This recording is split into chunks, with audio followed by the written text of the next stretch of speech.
खुलुमबाय गोजोन फुंबिलि बयनिसिमबो नोंथांमोनखौ आंनि चेनेलाव गासैखौबो बरायनाय बावहरग्रोनाय थाबाय आसा खालामो नोंथांमोना खौरांखौ नायनानै मोजां मोनगोन।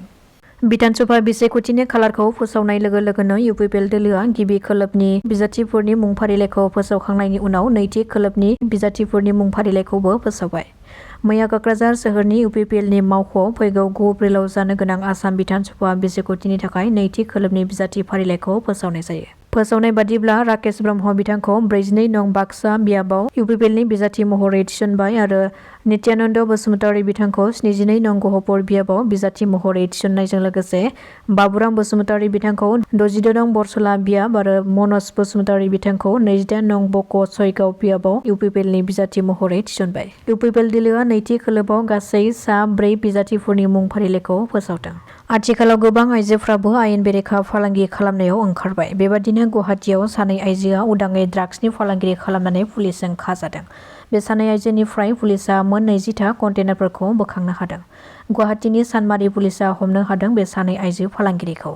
खाजानाय आइजोफोरखौ मुस्लिम आइजो जाइनु बेगम आरो गुबुन सासेखौ साइनु बेगम होननानै सिनायथि होदों। डिमाकुसिनि गितिबारियाव अनुप दैमारि खालेंदुवार बियाब इउपिपिएलनि नेहाथारि आरो एन्टनी बसुमतारी भेरगाव जिल्ला इउपिपिएलनि लोगो आफादगिरिखौ बिपिएफ आरो बिजेपिनि सानैसो मददगिरिफ्रा हरनि समाव गंसे AS27F3220 नम्बरनि गारिखौ अन्थाइजों खुबैनानै सिफायनायनि अजद। खौरां मोननाय बादिब्ला गितिबारिखौ खान्थि बादियै एबा टेन्डारनि गेजेरजों अनुप दैमारिया सामलायगासिनो दङमोन, नाथाय दा आयेननि हेंथायै बे अन्थाइ महलाव हरनि समाव अन्थाइ जावफैनायखौ हेंथा होनायावनो बिपिएफ आरो बिजेपिनि मददगिरिफ्रा गाग्लोबदों होननानै गाग्लोबजानाय बिथांमोना अजद दैखांदों। बे जाथायखौ फैबाय थानाय आसाम बिधानसभा बिसायख'थिनि मोनसे आगु हिंसायारि जाथाय होननानै आराव जादों। खौरां मोननाय बादिब्ला अन्थाइनि महला बन्द जाना थानाय समावबो अन्थाइनि माफिया प्रद्युत बर'नि दैदेननायाव हरनि समाव बे महलाव स्रोदै अन्थाइखौ जावना दैथायहरनाय खामानिया सोलिगासिनो दंमोन। बे जाथायखौ लानानै दायो भुगिनांनाय बिथांमोना पानेरि थानायाव बेनि हेंथायै केस थिसनदों होननानै खौरां मोननाय जादों। बिसायख'थिनि खालार फोसावखांनायनि उनाव बिजाथिफ्रा गाव गावनि टिकेट मोननाय मोनैखौ लानानै हांखुर जादों। खौरां मोननाय बादिब्ला बिटिसिनि एक्स-इएम एबा इउपिपिएलनि एमसिएलए धनन्जय बसुमतारी बिथाङा 20 नं बिजनि बिधानसभा बियाबाव उदां बिजाथि महरै गसंगोन होननानै खौरां मोननाय जादों। सुलुंनिफ्राय मिथिनो हानाय बादिब्ला इउपिपिएल दोलोआ बारग' एमएलए कमल सिंह नार्जारिनो बिजनि एलएसिआव बिजाथि महरै फोसावखांनायनि उनाव बिटिसिनि बारग' इएम धनन्जय बसुमतारीया गोसोआव दुखु मोननानै हारसिङैनो उदां बिजाथि महरै बिजनि बिधानसभा बियाबाव गेलेनो थाखाय साखाफारा जादों होननानै मिथिनो मोननाय जादों। गोथार गंगा दैमायाव नावनि सायाव इफ्तार पार्टी खालामनानै गासै सा 14 मुसलमान लाइमोनफोरखौ हमदों पुलिसआ। मिथिनो हानाय बादिब्ला वाराणसिनि गोथार गंगा दैमायाव बे सा 14 मुसलमान लाइमोनफ्रा दैमायाव रंजा बाजायै इफ्तार पार्टी खालामनानै गोथार गंगा दैमायाव खालाय दैफोन मैला खालामनायनि दायाव एरेस्ट खालामदों। बे गंगा दैमायाव नाव सायाव पार्टी खालामनाय भिडिअ'आ समाजारि बिजोंनि गेजेरजों गोबां गोख्रैथिजों गोसारनायनि उनावनो दायनिगिरिफोरखौ संदाननानै कटवाली पुलिसआ संदाननानै हमनो हायो। फिन आरोबाव दोलोनि गेदेर गुगानाय कंग्रेस दोलोनि एमपि प्रद्युत बरद'लैया दोलो एंगारबाय। बिथाङा मैया गोदान दिल्लीयाव आसामनि गिबि मन्थ्रि डक्टर हिमन्त बिश्व शर्मा आरो बिजेपिनि आफादगिरि दिलीप शइकियाजों लोगोसे गोबां बिजेपि दोलोनि दैदेनगिरिफोरनि नुजाथिनायाव बिजेपि दोलोआव जइन जादों। बिथाङा बिजेपि दोलोआव हाबखांनायनि उनाव गोनां खोथा फोरमायथिनायखौ नुनो मोननाय जादों। बिथाङा फोरमायथिनाय बादिब्ला आं बिजेपि दोलोआव हाबनो थिरांथा लानाया आंनि थाखाय गोरलै थिरांथा नङामोन। कंग्रेस दोलोआव थानानै आं खायसे असान्थिजों भुगिबाय थानो गोनां जादोंमोन।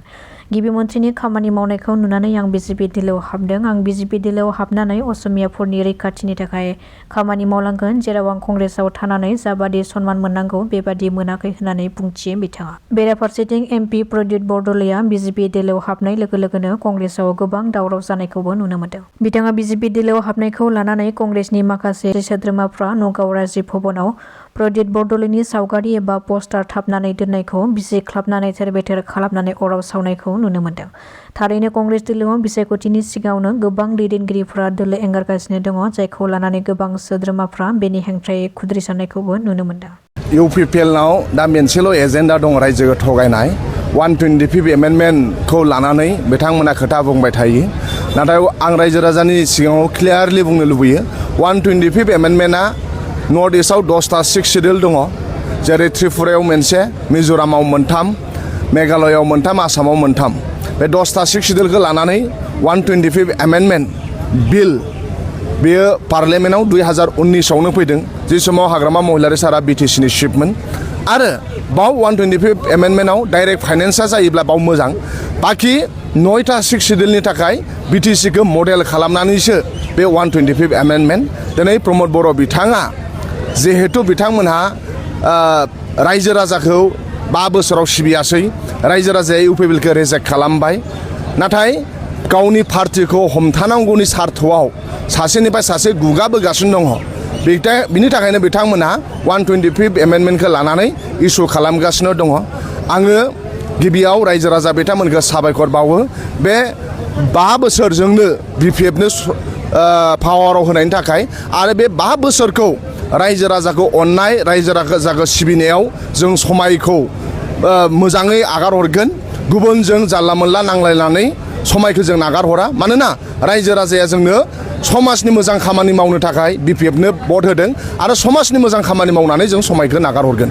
प्रमद बर'नि सरकार समाव ना फोरोंगिरिया गोजोननायमोन ना कन्ट्रेक्टरा गोजोननायमोन ना जाति जनगोष्ठिया गोजोननाय दंमोन दा ओंखायनो बिसोरनि समाव असान्ति दंमोन दा ओंखायनो दिनै बिथांमोना जेखि बुंबाय थाथों नाथाय real piece and real happiness दा मानाव गेदेर हाग्रामा महिलारि सारनि सरकारनि समावसो सोलिगासिनो दङ